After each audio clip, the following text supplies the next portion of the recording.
नमस्कार। राधे राधे। धर्मराज युधिष्ठिर कहने लगे कि भगवन, मैंने ज्येष्ठ शुक्ल एकादशी के व्रत का महात्म्य सुना। अब कृपया आषाढ़ कृष्ण एकादशी की कथा सुनाइए। इसका नाम क्या है, महात्म्य क्या है, यह भी बताइए।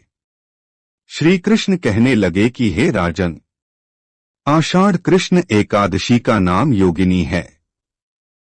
इसके व्रत से समस्त पाप नष्ट हो जाते हैं। यह इस लोक में भोग और परलोक में मुक्ति देने वाली है। यह तीनों लोकों में प्रसिद्ध है। मैं तुमसे पुराणों में वर्णन की हुई कथा कहता हूं, ध्यानपूर्वक सुनो। स्वर्गधाम की अलकापुरी नामक नगरी में कुबेर नाम का एक राजा रहता था। वह शिव भक्त था और प्रतिदिन शिव की पूजा किया करता था। हेम नाम का एक माली पूजन के लिए उसके यहाँ फूल लाया करता था। हेम की विशालाक्षी नाम की सुंदर स्त्री थी। एक दिन वह मानसरोवर से पुष्प तो ले आया, लेकिन कामासक्त होने के कारण वह अपनी स्त्री से हास्य विनोद तथा रमण करने लगा। इधर राजा उसकी दोपहर तक राह देखता रहा।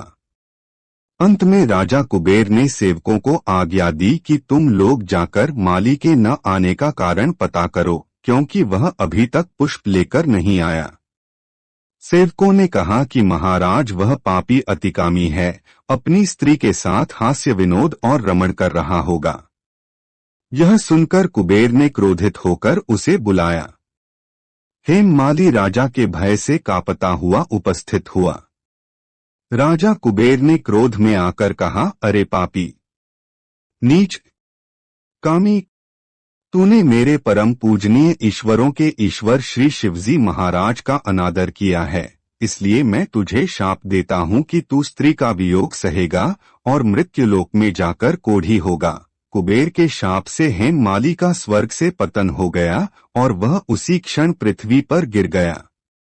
भूतल पर आते ही उसके शरीर में श्वेत कोढ़ हो गया।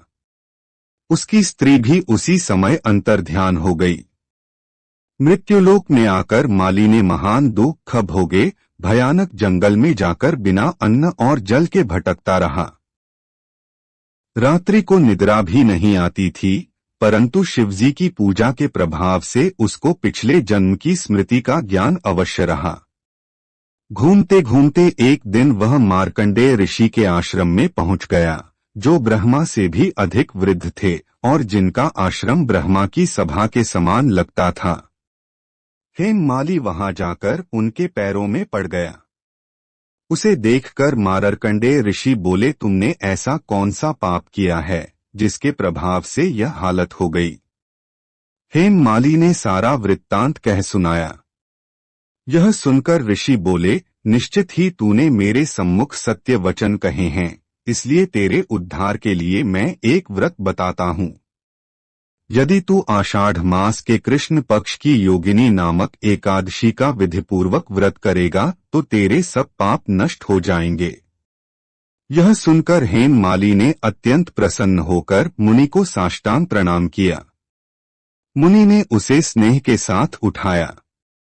हेम माली ने मुनि के कथनानुसार विधिपूर्वक योगिनी एकादशी का व्रत किया। इस व्रत के प्रभाव से अपने पुराने स्वरूप में आकर वह अपनी स्त्री के साथ सुखपूर्वक रहने लगा। भगवान कृष्ण ने कहा, हे राजन, यह योगिनी एकादशी का व्रत 88,000 ब्राह्मणों को भोजन कराने के बराबर फल देता है। इसके व्रत से समस्त पाप दूर हो जाते हैं और अंत में स्वर्ग प्राप्त होता है। आशा करते हैं यह वीडियो आपको पसंद आई होगी। अगर हाँ तो चैनल को सब्सक्राइब जरूर कीजिएगा। धन्यवाद।